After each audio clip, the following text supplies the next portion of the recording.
بچوں کا رمضان، بچوں کا رمضان۔ آج کا نیک عمل ہے ایصال ثواب کرنا۔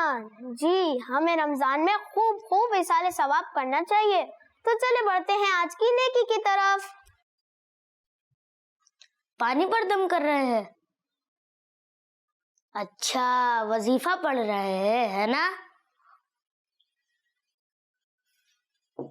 میں ایصال ثواب کر رہا ہوں۔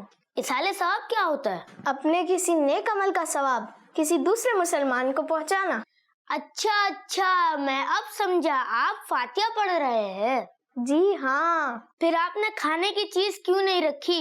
بھائی فاتحہ کھانے پر بھی دے سکتے ہیں اور بغیر کھانے پر بھی دے سکتے ہیں۔ لیکن بھائی جب ہم اپنا ثواب دوسروں کو بھیجیں گے تو ہمارا ثواب کم نہیں ہو جائے گا؟ بالکل نہیں، بلکہ جتنے لوگوں کو ایصال ثواب کیا ہے انہیں بھی ایصال ثواب کی برکتیں ملتی ہیں، اور ان کی تعداد کے برابر ایصال ثواب کرنے والے کو بھی ثواب ملتا ہے۔ اور ایصال ثواب مرحومین کے ساتھ بھلائی کرنے کا بہت ہی اچھا طریقہ ہے۔ حضرت سعد رضی اللہ تعالی عنہ کی امی جان کا جب انتقال ہو گیا تو انہوں نے اللہ پاک کے آخری نبی صلی اللہ تعالی علیہ وآلہ وسلم سے سوال کیا، میں ایصال ثواب کے لیے کچھ صدقہ کرنا چاہتا ہوں، تو کون سا صدقہ افضل ہے؟ آپ صلی اللہ تعالی علیہ وآلہ وسلم نے فرمایا پانی۔ پھر حضرت سعد رضی اللہ تعالی عنہ نے ایک کنواں کھدوایا اور کہا ہذہ الأم سعد، یہ کنواں سعد کی ماں کے لیے، یعنی ان کی روح کو ثواب پہنچانے کے لیے۔